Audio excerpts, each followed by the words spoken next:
CCTV निर्माण क्षेत्र में 21 वर्ष से कार्यरत भारत की अग्रणी कंपनी स्पर्श अपने उत्पादन एवं ब्रांड सिक्योरिटी एवं सर्विलांस के लिए काफी लोकप्रिय मानी जाती है। स्पर्श सीसीटीवी अपने कई नए प्रयोगों के साथ देश में सबसे अलग मुकाम हासिल किया है। स्पर्श ने बॉलीवुड स्टार और परोपकारी अभिनेता सोनू सूद को अपना ब्रांड एम्बेसडर बनाया है। स्पर्श के साथ सोनू सूद की यह साझेदारी ब्रांड के और सोनू की छवि को नया आयाम देगी।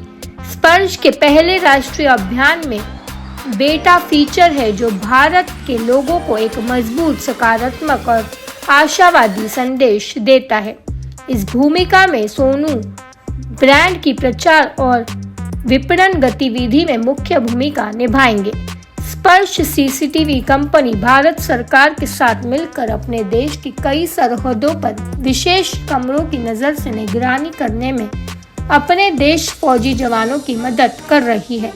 ऐसी जानकारी स्पर्श के संस्थापक एवं मैनेजिंग डायरेक्टर संजीव सहगल ने दी है। मुंबई के कांदिवली में अभिनेता सोनू सूद स्पर्श सीसीटीवी कंपनी के साथ मिलकर कुछ नया प्रोजेक्ट एवं फिल्म की शूटिंग करने में आजकल काफी व्यस्त है। मीडिया के साथ बातचीत में सोनू सूद ने स्पर्श सीसीटीवी के प्रोडक्ट की काफी तारीफ की। उन्होंने कहा, मैं पहले इसका इस्तेमाल किया, फिर विश्वास के साथ लोगों को इसकी खूबियों के बारे में जानकारी दे रहा हूँ। स्पर्श सीसीटीवी सरहद से शहर एवं घर तक हमारी और आपकी सुरक्षा में लगी है। इसके सेंसर युक्त कैमरों की नजर से आधुनिक तरीकों से आतंकी घटनाओं पर लगाम लगाई जा सकती है। ऐसी बात सोनू सूद ने कही। मुंबई के 26/11 आतंकी हमले की 15वीं बरसी पर सोनू सूद ने शहीद पुलिस जवानों को याद करते हुए कहा, हमारे देश की सुरक्षा में तैनात हर सिपाही देश के प्रति समर्पित है। ऐसी घटनाओं पर अंकुश लगाने हेतु अब स्पर्श सीसीटीवी के कैमरों की नजर तीसरी आग बनकर मुंबई एवं देश की सरहदों की निगरानी करेगी। नमस्कार, सबसे पहले तो आप सबका धन्यवाद जो आप लोगों ने छुट्टी वाले दिन आके यहाँ पर हम सबको कवर करने का वो सौभाग्य हमें दिया है।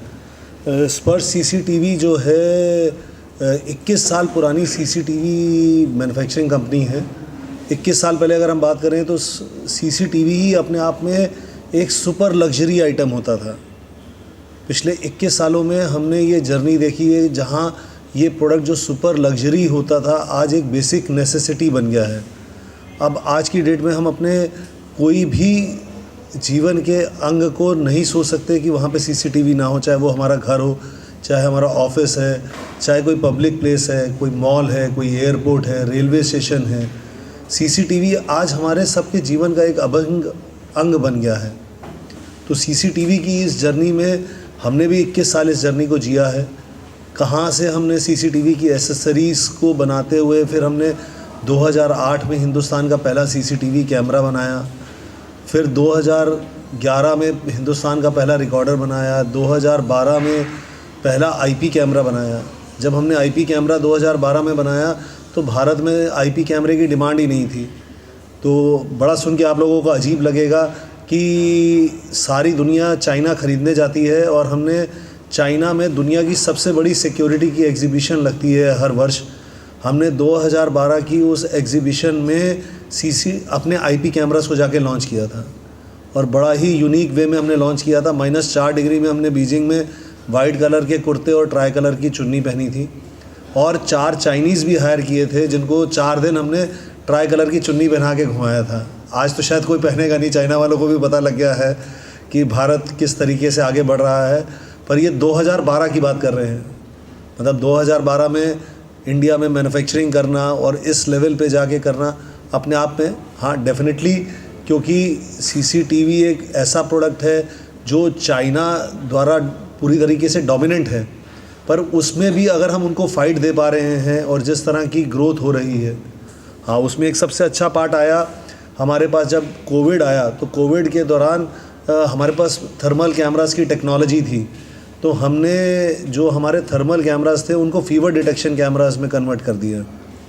तो 23 मार्च 2020 में लॉकडाउन हुआ और 20 मार्च 2020 को हमने अपना पहला प्रोडक्ट लॉन्च कर दिया था और 27 मार्च को सारी कार्गो फ्लाइट्स आनी बंद हो गई इंडिया में। तो 3 महीने तो नहीं, 2 महीने तो हमने पूरी तरीके से मोनोपोली की तरह से काम किया। So hi, good afternoon. कैसे हैं आप सब लोग हैं? I hope you had your food and all, energy intact. So I'm really glad कि जो हमारा एसोसिएशन है स्पर्श के साथ हुआ है। I had heard a lot about this brand, पहले से मैंने सुना हुआ था और जब मेरी मुलाकात हुई स्पर्श फैमिली के साथ तो मुझे लगा कि ये कैसी एक ऐसा नाम है जिसके साथ भरोसा जुड़ा हुआ है, जिसके साथ एक सच्चाई जुड़ी हुई है, लेटेस्ट टेक्नोलॉजीज़ जुड़ी हुई हैं और फॉर एनी एक्टर या कोई भी जब हम लोग ब्रांड एंडोर्स करते हैं और उसके बारे में बात करते हैं तो उसके अंदर एक सच्चाई होनी बड़ी इंपॉर्टेंट है, क्योंकि जब हम बात करें तो लगे कि हाँ दिल से बात हो। बट आई थिंक स्पर्श के बारे में जो भी हम लोग बात करें, it's made in India brand, latest technologies हैं जो इनके पास कैमरास की क्वालिटीज़ की बात करो या जो भी बात करो, मुझे लगता है कि और नहीं है ब्रांड्स के अंदर। और ये वो ब्रांड है जिससे मैं खुद भी इस्तेमाल करता हूँ। लोग बोलते हैं कि यार मैं साबुन ये वाला नहाया करो इससे, पर खुद नहीं घर पे मिलेगा उसका साबुन। But I think this is one brand which I personally endorse. मेरे घर पे हो, ऑफिस के अंदर पहले से हम लोगों ने जुड़ा हुआ से, और जब मेरी मैंने बोला कि स्पर्श के साथ सफ़र शुरू किया जाए, सो आई एम श्योर कि ये सफ़र बड़ा कमाल का होने वाला है। और इनफैक्ट बड़ी बात ये भी है कि जो हमारी फिल्म जो मैं बना रहा हूँ Fateh, they are also technology partners, जो बोलते हैं कि जिसमें क्योंकि वो कहानी पूरी साइबर क्राइम के ऊपर है और तो साइबर क्राइम की बात करें या जब लोगों को ढूंढना होता है तो CCTV कैमरास होते हैं जो हमेशा आपको पकड़ पाते हैं। तो आई थिंक स्पर्श का एक फतेह से एक बड़ा कमाल का association. So really looking forward, I am sure कि मज़ा आएगा और ये जो एसोसिएशन बहुत लंबी चलेगी। शूट कर रहे हैं जो जी, इसके बारे में थोड़ा ये कॉन्सेप्ट भी बड़ा कमाल का है कि हम स्पर्श की बात करते हैं कि एक ऐसा नाम जो भरोसे के साथ जुड़ा हुआ है। जैसे हम लोग एक सीक्वेंस शूट कर रहे थे यहाँ पे बॉर्डर का, कि जो हिंदुस्तान पाकिस्तान बॉर्डर है, वहाँ पे भी हम लोग बात करें कि लोग जंग की बात करते हैं, हम लोग दिल जोड़ने की बात करते हैं। अगर हम जब यहाँ पे एयरपोर्ट की बात करते हैं तो हम लोग बोलते हैं कि हिंदुस्तान एक वो देश है जहाँ पर हाथ मिलाने से पहले लोग गले मिलते हैं।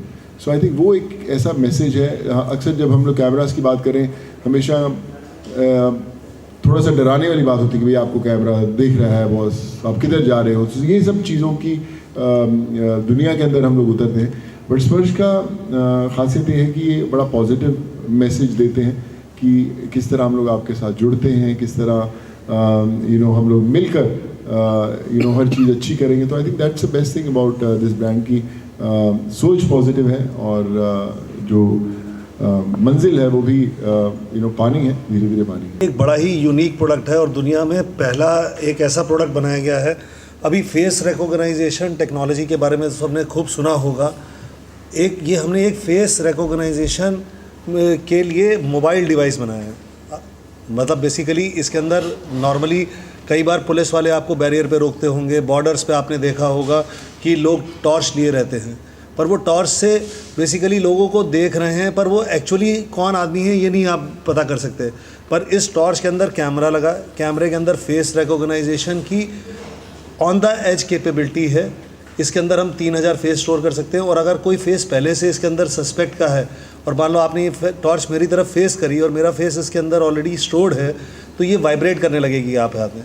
तो बेसिकली क्या हुआ, इसने सस्पेक्ट को डिटेक्ट कर लिया, आपको इन्फॉर्मेशन दे दी, पर सस्पेक्ट को नहीं पता चला। प्लस ये बैकएंड इसका 4G इनेबल्ड है।